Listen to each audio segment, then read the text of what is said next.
I'm gonna go have fun without you. I'm gonna go have fun without you. Okay. I don't know how it will.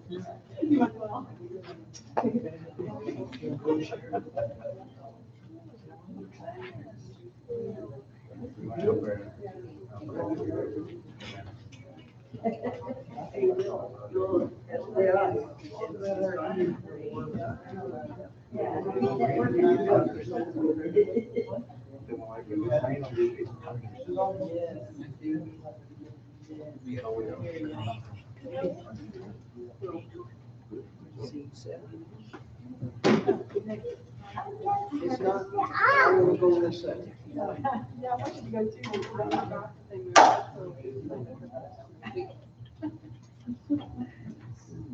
It's the 11th. Saturday, and we had talked about it at the last meeting, but I forgot. Oh, we did talk about moving it one Saturday, didn't we? We always, I'm on the board with my brother's and we have like quarterly meetings. Every single time it's on the same day, is there, you ever that way?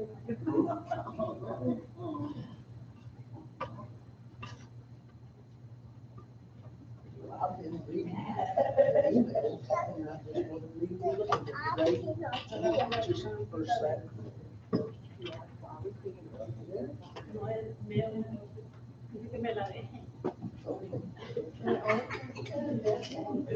No, it's just a special deal. Do you remember what the deal was? Okay. You want to get it back now? Oh. Okay, you can go wherever you want.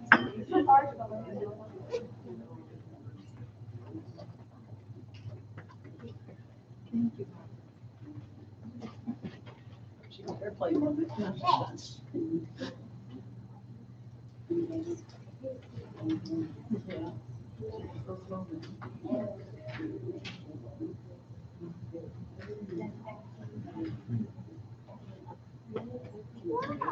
No, I want you to.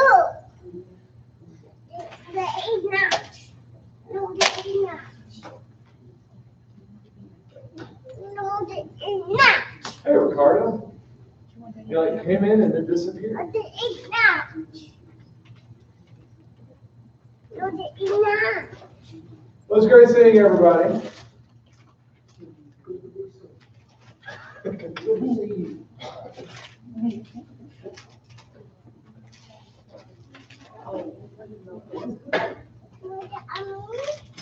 We got sheets in the back for everyone's one.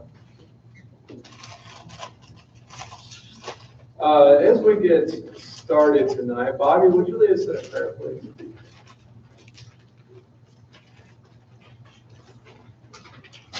Let's pray. Father, thank you for letting us be here today at the church.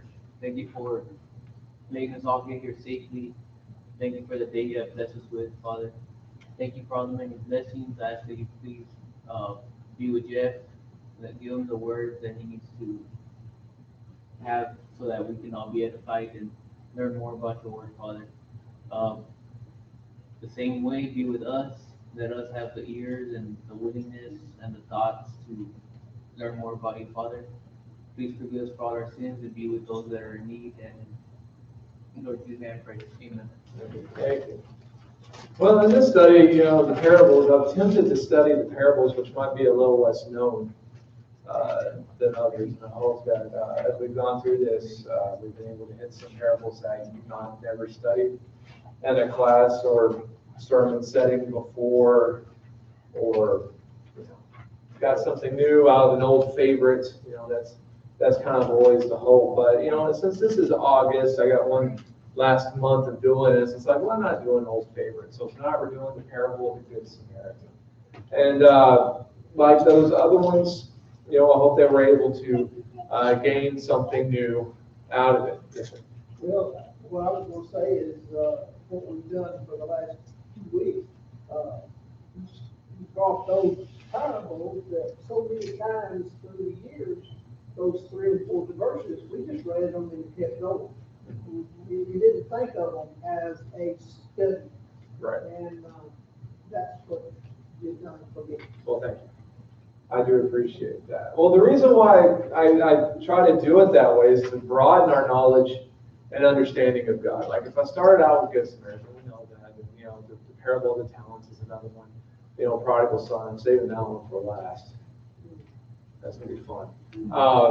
You know, that they're familiar. That, you know, it's that the saying's true. With familiarity comes contempt. And you know, and like Paul was saying, you run through some of this stuff. You know, if you were raised in a church, you've studied Good Samaritan ever since you were Harper's age. I mean, you know, you see it, you know it, and so unfortunately, sometimes it loses the punch of what it was intending to do. But also, and so we're trying to stay away and to get back to getting hit by those original lessons again. Like we're hearing them for the first time, and with a parable as familiar with the Good Samaritan, we got to get past that. For example, who has ever heard the expression, "I was just looking for a Good Samaritan"? And we say it. People who've never even heard of the Bible or church, whatever, they might have heard that expression. And the sad thing about that is like when Jesus told that original parable, the idea of a good Samaritan, you know, that didn't even exist, that possibility. So, you know, it's just an example of how some of it has lost the punch. And so we got to get back to that. We got to feel the punch again. And remember what a Samaritan was to the mind of a Jew. There was no such thing as a good Samaritan. Go back to every racist idea that whatever race might have had against another and apply that to Jewish versus Gentile or Jewish versus Samaritan relations. There's no such thing as a Samaritan. Just the fact that they're a Samaritan just means that they're a half-breed pagan and no more better than a dog. And so the idea of calling one good, no. But the parable's told. So let's look at why. If you haven't done so already, I invite you to flip with me to Luke chapter 10. Luke chapter 10, and we're going to start this study in verse 25. Luke 10, 25.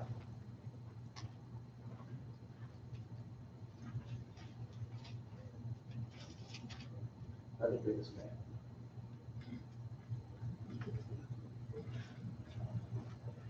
In Luke 10:25, it says, on one occasion, an expert in the law stood up to test Jesus. Teacher, he asked, what must I do to inherit eternal life? Okay, so we start with a question. It's an expert of the law who's wanting to test Jesus. Now, we might see this as something that was done brutally or combatively, not necessarily so. One of the favorite pastimes of the Jewish people was to speculate over what the most important law was. You look at Jesus' teachings of the greatest commandment. That's where that came from. We have the back part of the Exodus, Leviticus, parts of Numbers, parts of Deuteronomy. What's the most important part of the law? In fact, there was a challenge by one rabbi in the ancient world. Recite the important parts of the entire law while being able to stand on one foot. And it was kind of a more negative version of what Jesus said. It was basically, do no harm to each other, but love your brother as yourself, something like that. Kind of like what Jesus said, just a little different slant.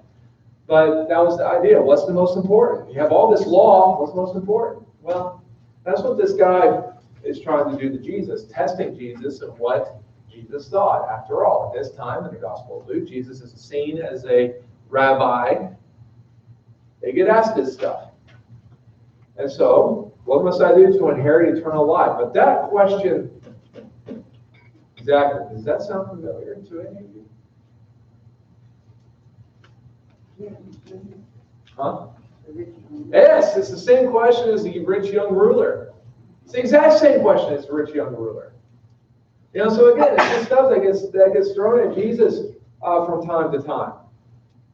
And Jesus, however, turns the question back. He says, what is written in the law? He replied, how do you read it? Now, why would Jesus do this?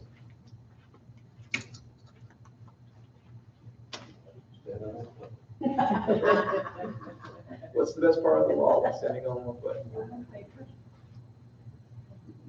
Love the Lord your God with all your heart, soul, mind, and strength. Love your neighbor as yourself. All right. Well, the guy's called an expert in the law. See, when the rich young man does it to Jesus, Jesus answers him. But the guy, he's rich and he's young, but he doesn't identify himself as an expert of the law. That's something, when you read your Bible, look at the interactions that people have with each other. And you might notice people like Jesus and the apostles and the prophets of long ago, based on who they're dealing with, they change their approach. They change what they do based on the intelligence, the background, the bloodline, the race of the individual, how much they know. It's all based on it. It's not like a pat answer type stuff. If I'm dealing with somebody who knows a lot about the Bible, I'll talk to them one way.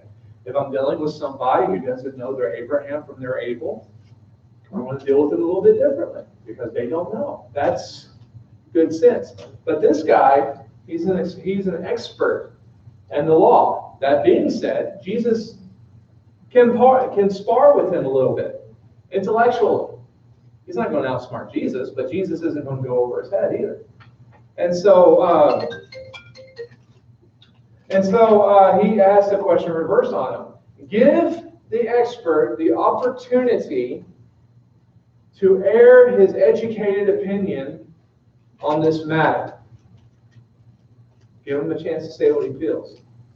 Now, sometimes you read the Gospels, people have actually wowed Jesus with their verbal responses or their actions. It's possible. So what does this guy say? He answered, love the Lord your God with all your heart, with all your soul, and with all your strength, and with all your mind, and love your neighbor as yourself. You passed the test. You have answered correctly, Jesus replied. Do this, and you will live. Boom. But even though he responds with the greatest command, he's not done. He wants to, as the Bible says, justify himself. So he asked Jesus, and who is my neighbor? What does that mean? He wanted to justify himself. Make his actions look great. To who? Him and everybody else. Yeah. Anybody else have a thought? What does it mean? He wanted to justify himself. I'm sorry, I couldn't hear what Phil said. Phil said that he wanted to make his actions look good to himself and to other people. Anybody else? What does it mean to justify yourself? He wanted to justify himself. Become a good person? Yeah, he wanted to make sure whatever he was doing was on par. Remember who he's dealing with. These people, these Jews, they need to make sure they get it exactly right. If you don't get it exactly right, you're wrong. So you need to get it exactly right. He didn't want to waste his time loving people that weren't his neighbor. That's right. He wants to do what needs to be done, but go no further. This is very similar to the idea of Peter's willingness to forgive, not just the standard 3 times. I mean, you flip back to Matthew chapter 18, verses 21 through 35, the parable of the unmerciful servant. I preached on that the last couple of years. I wasn't going to do it in the study, but you look at the setup for that parable. Peter comes to Jesus and asks the question, how many times should I forgive my brother when he sins against me? Up to 7 times? Why did he choose the number 7? It's a complete number, but so is 3. It sounded big. See, the Pharisees and the teachers of the law, they taught that if somebody sins against you doing the same sin, you forgive them 3 times and then you don't have to forgive them anymore. So Peter coming to Jesus, he wanted to justify himself. So it sound big in his own eyes, it sound big in the eyes of others. Should I forgive them 7? It's a complete number, but look, it's also more than double what the Pharisees taught. Look at how merciful I am. To which Jesus famously says, not 7 times, 77 times, or 70 times 7 based on the version. And then he launches into the sermon of the unmerciful servant, with which he wraps up. This is how God will deal with anybody who does not forgive his brother from his heart. In other words, get that counting out of here. It's not about numbers. It's not about keeping track how often we forgive somebody. Stop trying to justify ourselves with our mercy. That's what Peter was trying to do. And so this guy, again, I'm not saying he's doing it in a rude fashion. We don't really have enough of their conversation to know if he's doing it in a rude fashion. He's somebody who's looking for data. But he wanted to justify himself. Yes, love your neighbor as yourself. But who is my neighbor? Because if they're not my neighbor, I don't have to love them as I do myself. That way he's good. And that way he's good. You can be the biggest jerk in the world and still be right in the eyes of God. We talked about that Sunday. People that the Apostle John had to deal with who believed it was okay to hate your brother but still have a loving relationship with God. It doesn't work that way. All right? So it's that same type of attitude. So here's the problem. The problem with this guy. He has knowledge. He's an expert in the law. We cannot take that away from him. And he's able to understand the law. He scours the law, and he's read the law enough to put every single law in the law of Moses into either the love your God with all your heart, soul, mind, and strength column, or the love your neighbor as yourself column. He recognizes those two laws as the big themes of the entire law of Moses. This is a big deal because not all the Jews could do that. But what he fails to understand is the application. Same thing with lawyers today. Yes, he's looking for loopholes, and he has failed. What he's failed to do is that he has failed to apply the law to live the answer. He's failed to do that. See this in Christians today. We know the Bible. We might be able to quote the Bible. But do we have the ability to live the Bible? This is where the rubber meets the road. Living it. Talk is cheap. We see this every 4 years with elections, or every 2 years, based on how it goes. Well, you see it all the time. That means nothing. Do we act on what we know? That's the question. So to say, love the Lord with all your heart, soul, mind, and strength, not mole. And to love your neighbor as yourself. We can say it, but do we actually know what that means? Hence the parable. All right, here we go. Anybody have a question or comment on that before we get started? I think the lawyer would like to stop that thing. Yeah. He gave him his pat on the back and he would puff up a little bit and just be fine. But he said, man, Yeah. he does. Yeah.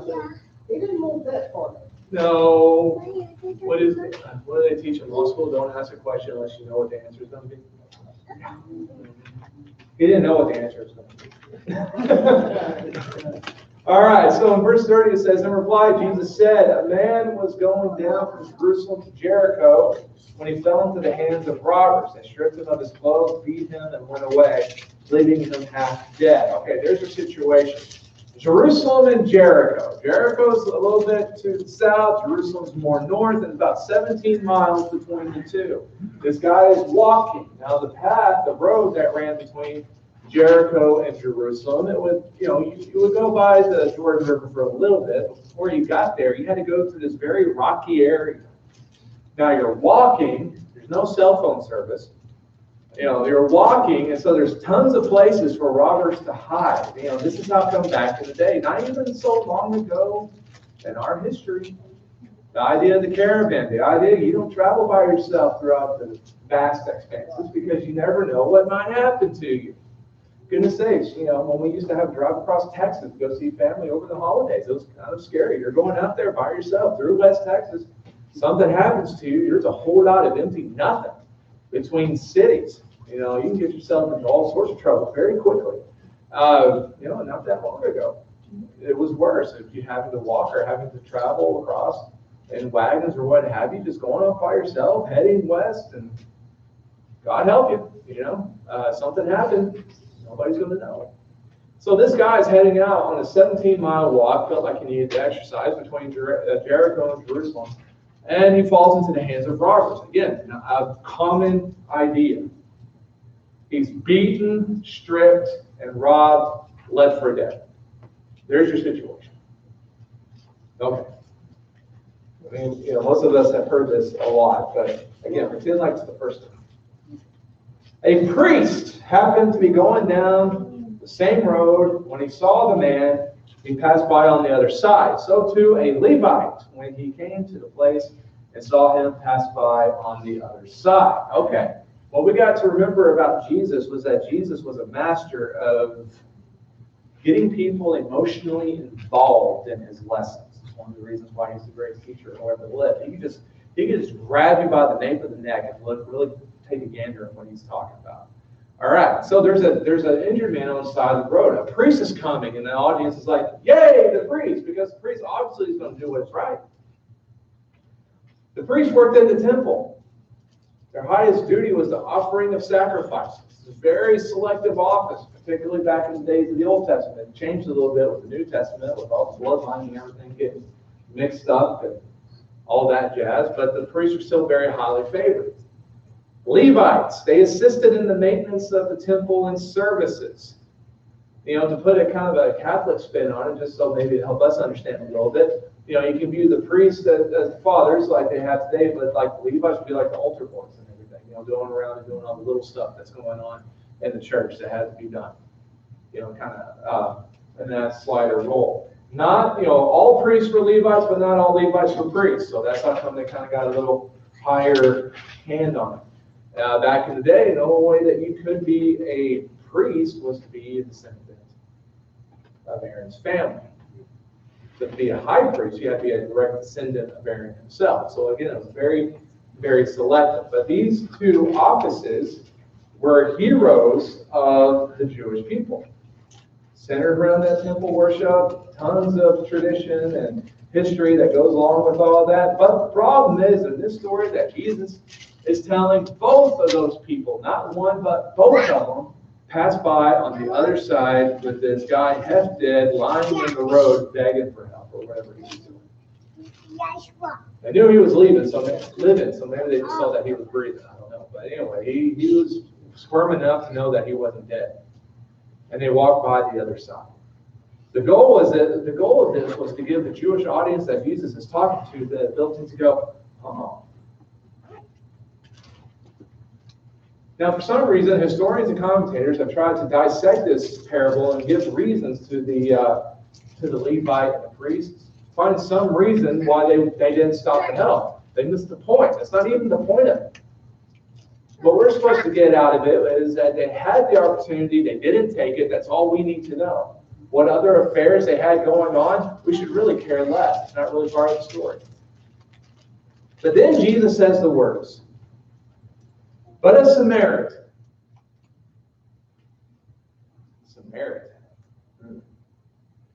How would you sum up the relationship between the Jews and the Samaritans?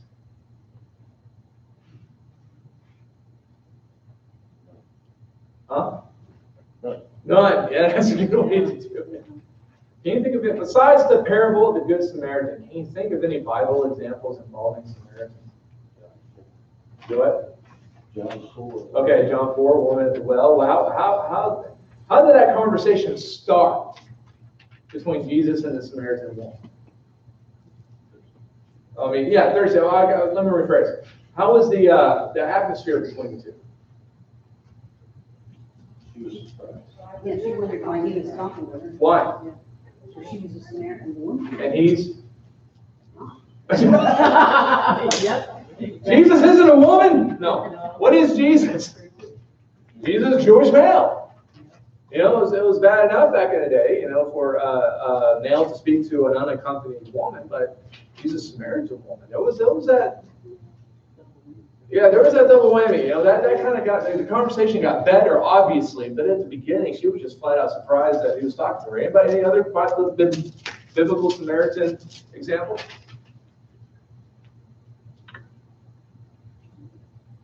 Y'all know John's nickname? Y'all know what the Apostle John's nickname? The Apostle of Love. So would it surprise you that John, the Apostle of Love, and his brother wanted to flame broil an entire Samaritan village because they had the audacity of not paying any heed to Jesus?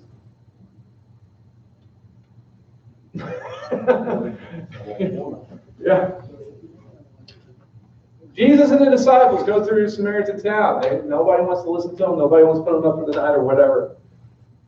James and John, Lord, would you like us to call down fire onto this village? We don't even get what Jesus said. All we're told is Jesus rebuked them and they moved on. But it was just, can you just imagine that? What? You know, that I looked at Jesus might have had. Have you not been listening at all? And this is the guy who's going to become known as the Apostle of Love. Hey, Paul. Yeah, I mean, that's the and this isn't in the Bible, but historians tell us that the Jews had such hatred of Samaritans that they would totally walk all the way around Samaritan territory instead of going through if they had business on the other side. Think about that. No, Israel, landmass of New Jersey, it's a small area, but you're still walking and all that. But think about that. Imagine having such hate against Texas. Easy now. Having so much hate against Texas, but you're in Louisiana, you got to get to New Mexico. So instead of driving through Texas, which would take you 800 and change miles to do, from Beaumont to El Paso, 24 hours. yeah. You would start in Louisiana, nick Arkansas, cut over to Oklahoma, cut up to Colorado, then go down to New Mexico. Just so you wouldn't have to put your tires in Texas. This is how people would do the Samaritan people. So when Jesus says, but a Samaritan, what do you think the Jews immediately thought that Samaritan would do to the injured man?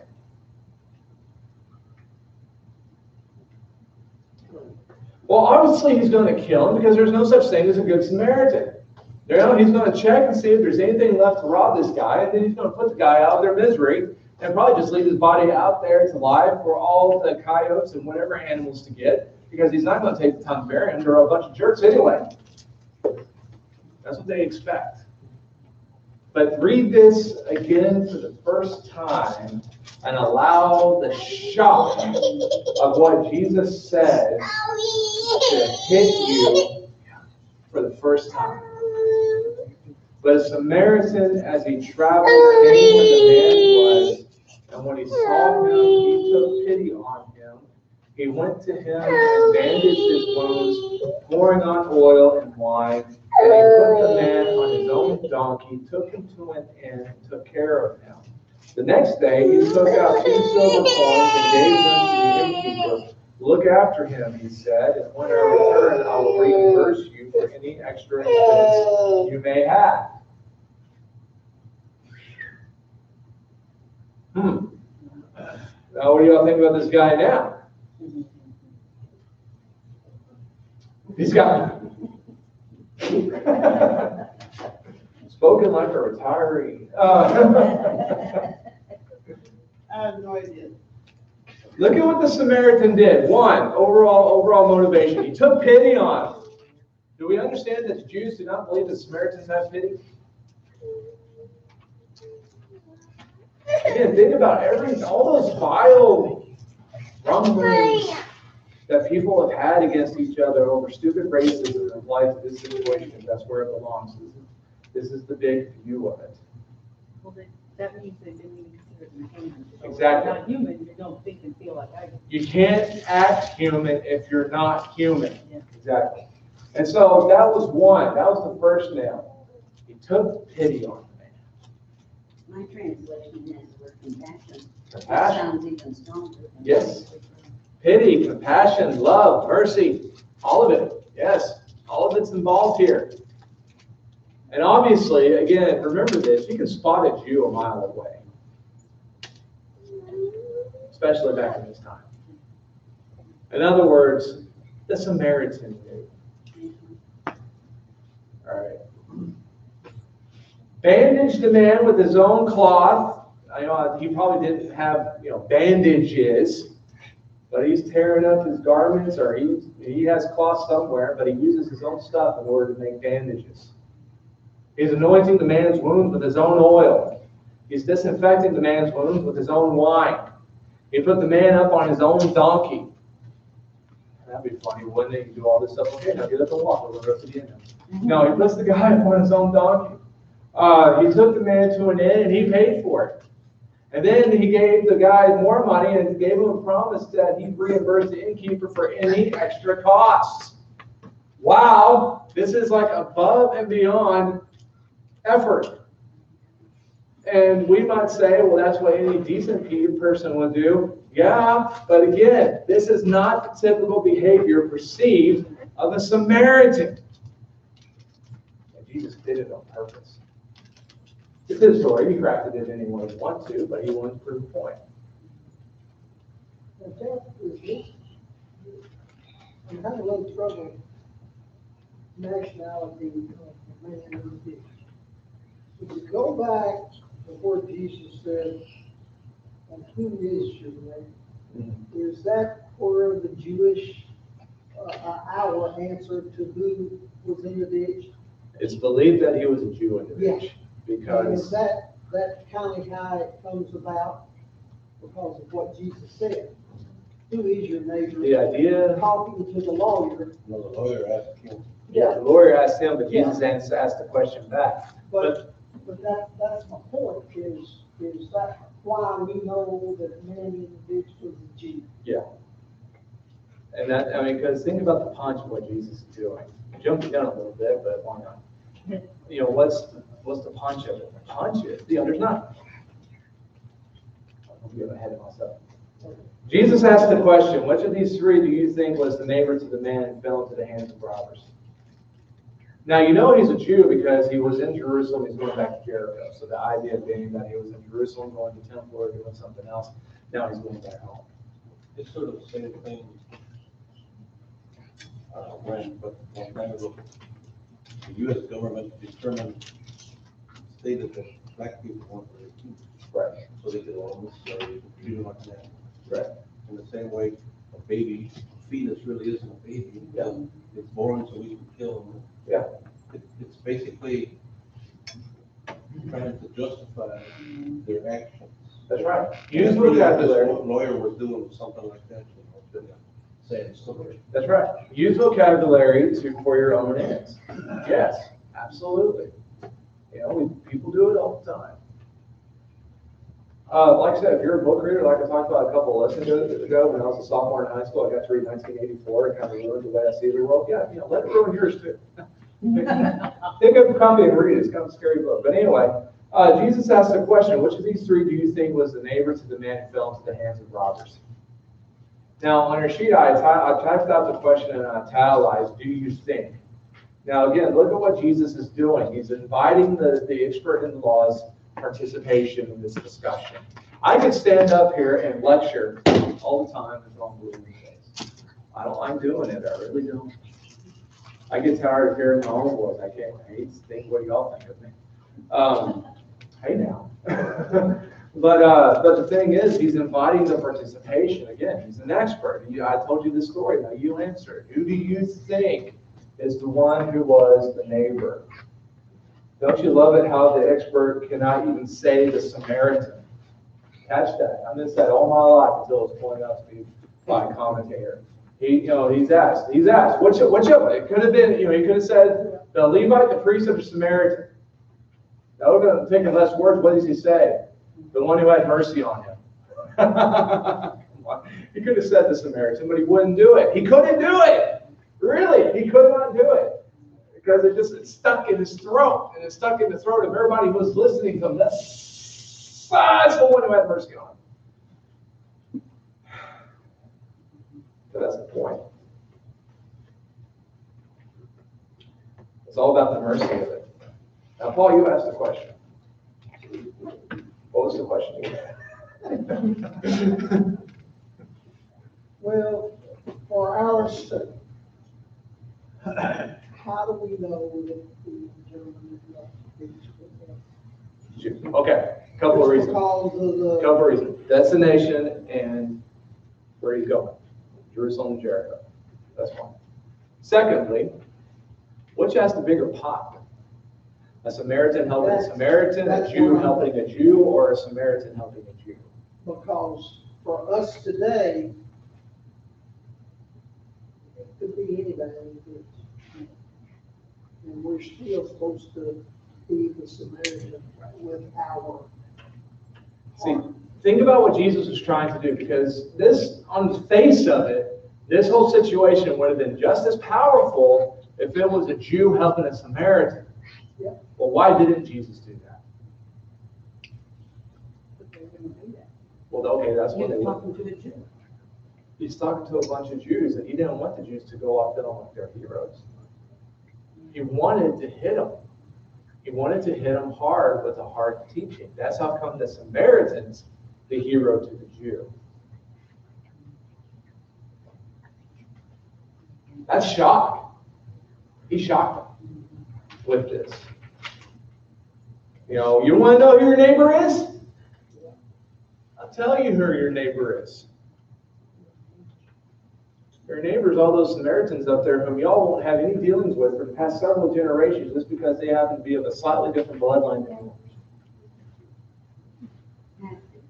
Yeah, have to. Your neighbor is all those Gentiles that live in Gentile countries who you won't take the message of God to just because they're different. Your neighbor? Oh, well, our neighbors are the ones who are struggling with sexual sin, homosexuality, pornography use, and every other sin that we can think of. They're just looking for some hope. They're our neighbors. Our neighbors? You want to know who our neighbors are? Our neighbors are the most vile people whom we could possibly think of that live in the world today right now. We're just waiting for somebody to give them some truth and love. Those are our neighbors. And so this guy, when he went to Jesus to ask him a simple question, what must I do to inherit eternal life? He begged it. Love God with all your heart, soul, mind, and strength, and love your neighbor as yourself. Who is my neighbor? Do you really want to know? Do you really want to know? Your neighbor is everyone else on the face of the planet. We are surrounded by 7 billion neighbors. Because who's more different than a Jew and a Samaritan, or a Jew and a Gentile? My brother. Which one? Brother. Which one? My older one, he's a preacher of Michigan. Yeah. Reads this little thing in the week. Today, it came, it was really talking about this neighbor. Evidently, last Sunday, someone got up for the communion meditation. He said, can I kiss my wife too much? Can I love my wife too much? Can I hug my little boy too much? Can I love God too much? And went on with the list, but one thing in it was, can I love my neighbor too much? And then my brother started on that only saying, how much do we love our neighbor? Like, when I drive home and I see my neighbor, I always wave. Okay. If I see anything they need, or if they come to me asking me for something, I'll loan them a tool or whatever they need. He said, I went down to several neighbors on each side and invited everybody to my house this past year for hot cocoa or cider or something. I don't know. Coffee and donuts or something like that, right? There you go. But he's done quite a few things for his neighbors, right? Yeah. I said, but can I love them too much? And we think about ourselves and our neighbors that live around us, and pretty much we and stuff like that. We don't really love them as we love ourselves. And it's not always like the Samaritans that maybe it's hard to love. It might be a neighbor that's easy to love, but we still don't love them as we should. See, isn't it interesting? Again, look at the ways of Satan. Look at what the Bible wants us to do, how the Bible wants us to live, how God wants us to live. Now look at how Satan has shut us down. It doesn't seem like big things. It actually seems like little things, but the ramifications are huge. Isn't it interesting how God speaks to us about loving our neighbors and loving our neighbors and ourselves? And yet, whereas the society right now in America, we're so isolated that it's hard for us to even get to know our neighbors these days. How can we love our neighbors as ourselves when we don't even know who they are? Now, this speaks to me. I know a couple of my neighbors. I don't know all of my neighbors. I don't. In fact, we have the newest person who moved in on the block has made it quite known. She doesn't want to get to know anybody. And we say, okay. Yeah, our neighbor tried to get to know him, introduce themselves to him and get to know him, and she just flat out just said, I don't want to get to know anybody. Great. Well, I moved to this last neighborhood. Yeah. Even wake enough people I didn't know. It's just, it's interesting. Some people don't. They don't want to. But we can't be that way. Now, I know some of us are more social than others. It takes me a little bit to hit that social stride. That's why I love visiting with Sherry, because, I'm more of a listener and introspect, and I think a long time before I answer somebody, typically. But Sherry can small talk very well. I struggle. I don't like small talk. But, how many times can you talk about the weather, honestly? Yeah, every day the same. I know, right? And then we have a flood. But I can't love you neighbor without small. I know. I did. It was one of those things. I just struggle with it, because I don't like the Cowboys and the tie. What else do you want to know? So it takes me a little bit to open myself up that way to get to know other people. It's easier to do it. Yeah, it's easier. I do it a lot better in my own home. I do it, and I have gotten better at it. Thank goodness, I couldn't get much worse. But that's the thing is you got to be willing to get to know people. That's why it broke my heart when we came here. We've been here for 4.5 years, but when we were new here, goodness sakes, in the first 6 months we were here, we got to meet more people than some people who've been going to the church for quite literally a decade knew. Let that sink in a little bit. People have been going here a decade. The new preacher and his wife have been here for a couple of months. I already got to know more people than people who've been here for 10 years. Now, that's not us bragging on ourselves, because like I said, I struggle on that a little bit. So that's a struggling guy, still getting to know more people than others. The thing is, and again, it's not a blame on anybody. It's what Satan has done to our society. He's shut it down. We have social media, but reports and studies have come out that tell us again and again and again and again. Social media actually increases loneliness. Depression and loneliness are at all-time highs. Depression is at academic level. What's the word? Epidemic levels. We don't. We're surrounded by people, but nobody. On and on and on and on and on. We have no neighbors. We don't view people as neighbors anymore. Now they're just in our way. And if we're going to make a mark on this world, we need to go back to that idea of loving our neighbors as ourselves and seeing all people as our neighbors, as worthy. Love means more when it's given to the undeserving. If we wait for people to be deserving of our love, it doesn't mean anything. It's like Jesus said on the Sermon on the Mount. Oh, you love your brothers. Well, pagans do that. You love those who are just like you. Well, tax collectors do that. In other words, we love the exact same way that those other segments of society that we try to claim we're better than love each other. It's like when I went to the lectureship up at Lubbock.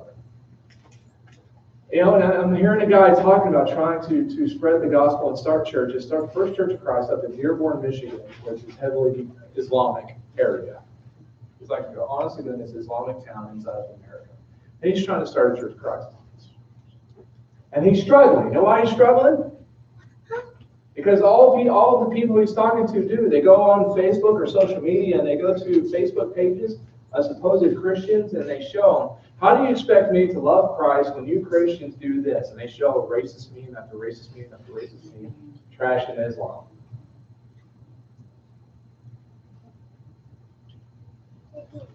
What we do affects so much of not just our efforts in trying to bring others to Christ, but other people's efforts of trying to bring others to Christ. Which in the end, we have to remember, that's what it's all about. Christ comes again, or we go to him, or we meet in the middle. You know what's going to happen? Someone's going to pass away around when Jesus comes down. Maybe they'll just wave at each other as they cross. I don't know. Don't fire me for that one, all right? But it's not going to matter where somebody was from, what tax bracket they were in, what they had, what their politics were. None of that's going to matter. In the end, the only thing that matters is their relationship with God. That's it.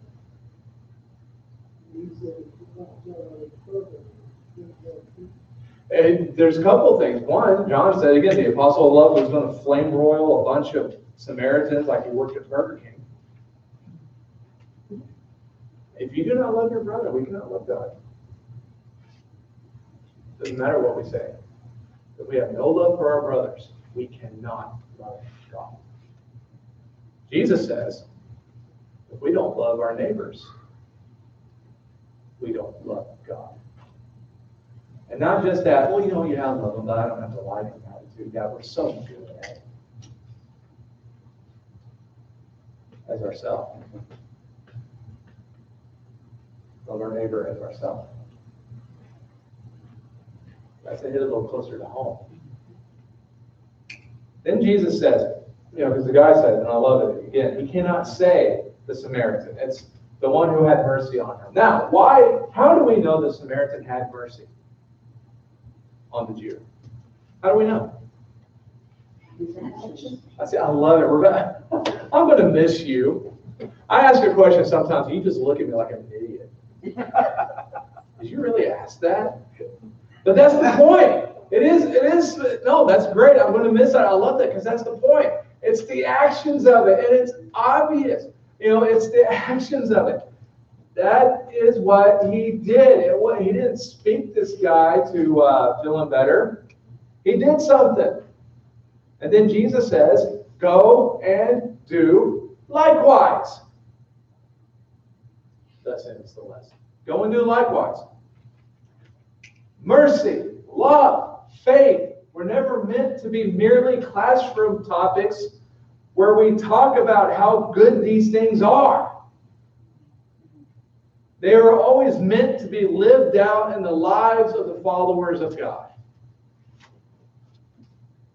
But if we hold them all in ourselves and never exercise them, no wonder we look around and we wonder why people aren't more loyal to God. Well, who's taking the message to them? Who's showing them what the love of God is like? Who's showing them what the mercy of God is like? Who's showing them what having true faith in God can inspire others to do? That's where we're supposed to come in.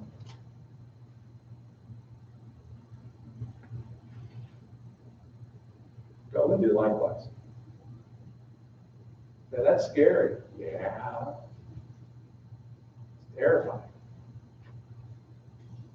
Jeff, the nature of gift, where's the most love? The one that gives or the one that receives? That's the one who gives. They get more out of it.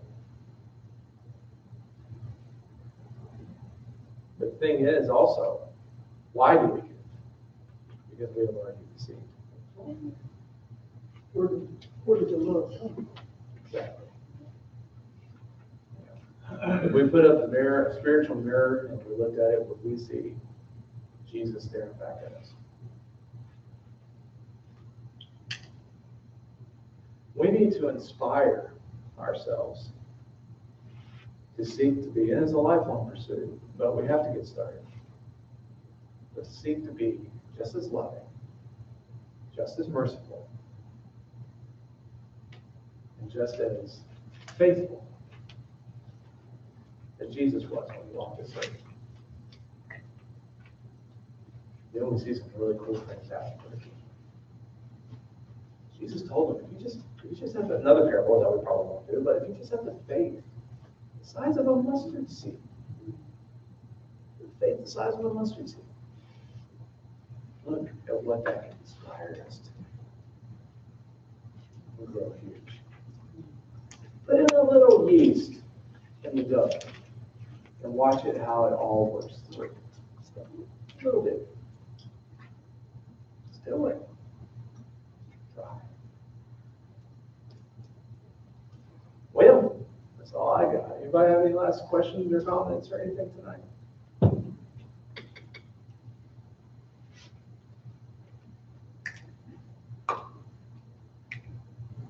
Alrighty. Well, I thank you all for coming.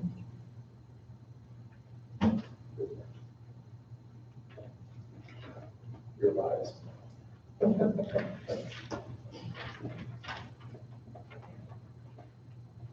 Who else? Okay. At this time, I'd like to go over our prayer list and see if there's anything we need to change or add to. Family of Mike Thomas. Y'all remember Mike Thomas's? Apparently, Mike's passed away on July 14th. So we need to pray for Sandra and the family. Dina had an appointment today, but I'll contact her tomorrow, see how that went. But she was praising God for everyday blessings. The Watkins, Tim and Ruth, asked us to remember Mr. Molina. He's a teacher at Sherland High School, was in a motorcycle accident and is still in a coma and critical condition. Y'all mind having anything? Okay. The Neola family, thanks for God's blessings and his time in answered prayer. Miguel Barajas Jr. traveling to Houston for a payment on August 21st for a few days. He's a young boy who has Dave Beer has some skin cancer, so they're going to look into that. Elsa Martinez's dad, prayers for his health. Yesterday he took a quick trip to ER with him with a stroke, and he's fine. So thanking God for that. One of our visitors, Camelia Pineda, asking us to remember Caleb Flores, prayers for the guidance of my son. She also wants us to pray for Paul McCoy, prayers for successful job search, and thanks to God for blessings.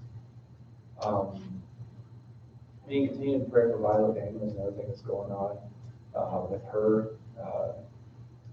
Again, I'm not in a position to really go into that situation, but they received some more hard news over the past week that has made the situation worse. So just pray for Violet and the family at this time. Claudia Mendiola, prayers for her knee. She is in a lot of pain. Elmer Rodriguez's daughter, prayers that she will have a safe trip back home. And Jeff Sims, who's still in Legends, and he may be released sooner than expected, which is good because he's about ready to climb the wall. So we thank you all for it. Do what? I think you might be ready to tear through it. Yeah, and the window's right there. All he has to do is break it, and there you go. So he's still a legend. So is there anything we need to add to or edit about this? Yes, ma'am. Cindy Chartle, Yeah, she she fell. fell walking her dog yesterday morning on the dewy wet grass and busted the. I want you to use her terms. Sorry, I am not a nurse or a professor of nursing. Sorry. It's the ball that goes into the shoulder socket on her right arm, which is her dominant arm, and the ball is fractured. She has to have surgery. She was supposed to see a doctor this afternoon, but I hadn't heard word from her about what the final Yeah, she goes online and she starts listing all these actual medical bone terms. Yeah. I was like, I know. ow. You know, I mean, it's just, Yeah. You just know it. yeah. And she needs the surgery sooner rather than later because she's got a class to teach. Yep. Teachers don't get time off, right? Anybody else? You see how we feel?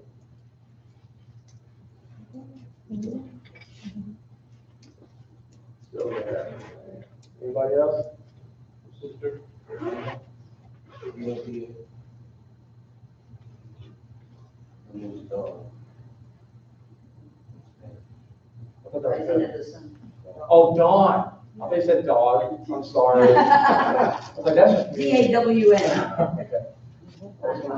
Sister, I, my blood pressure, she had an operation on a rib or something. I don't know what else. Not sure if you know. It's one I had had for years, the other one was going. Is your sister? Is that right? Her sister? Yeah. Okay.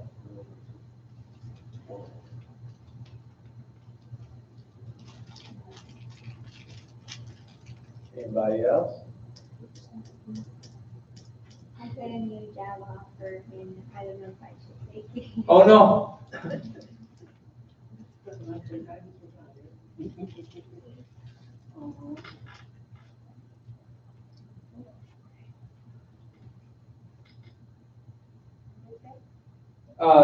Emma has received a job offer, but she's not sure whether or not she should take it. Is it a questionable job? Is it a questionable job? Yes. Oh. Oh. Nobody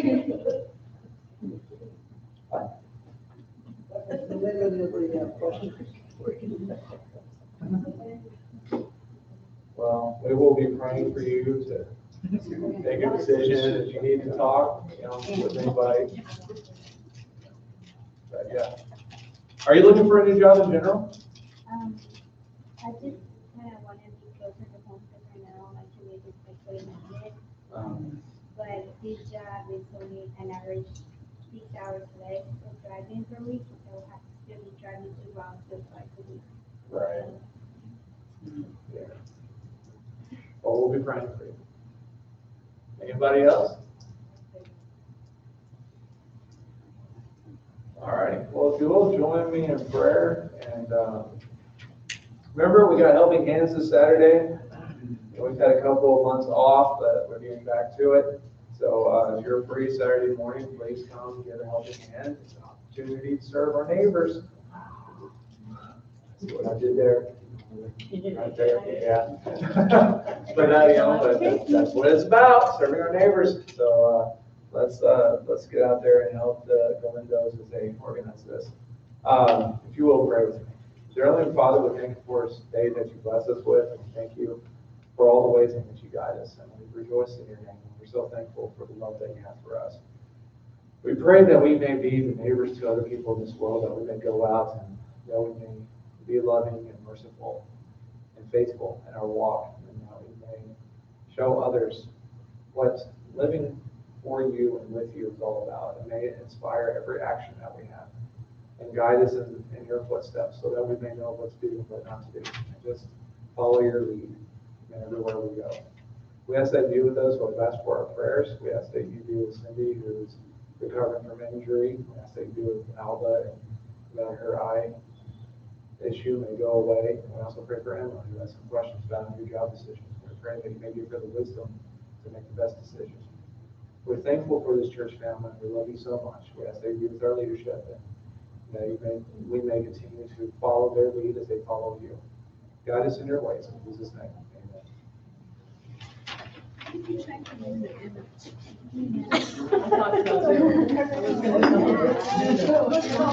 Mina, wrong character.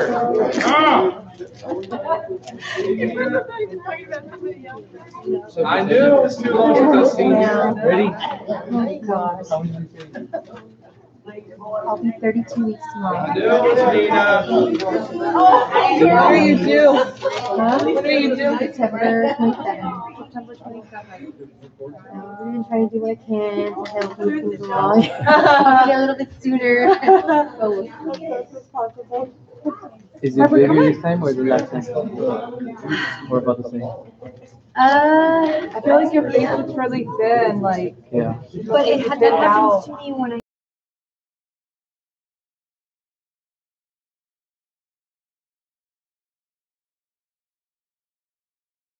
doctor was like asking what I eat and stuff. It just so happened that the day of my appointment yesterday, I was like,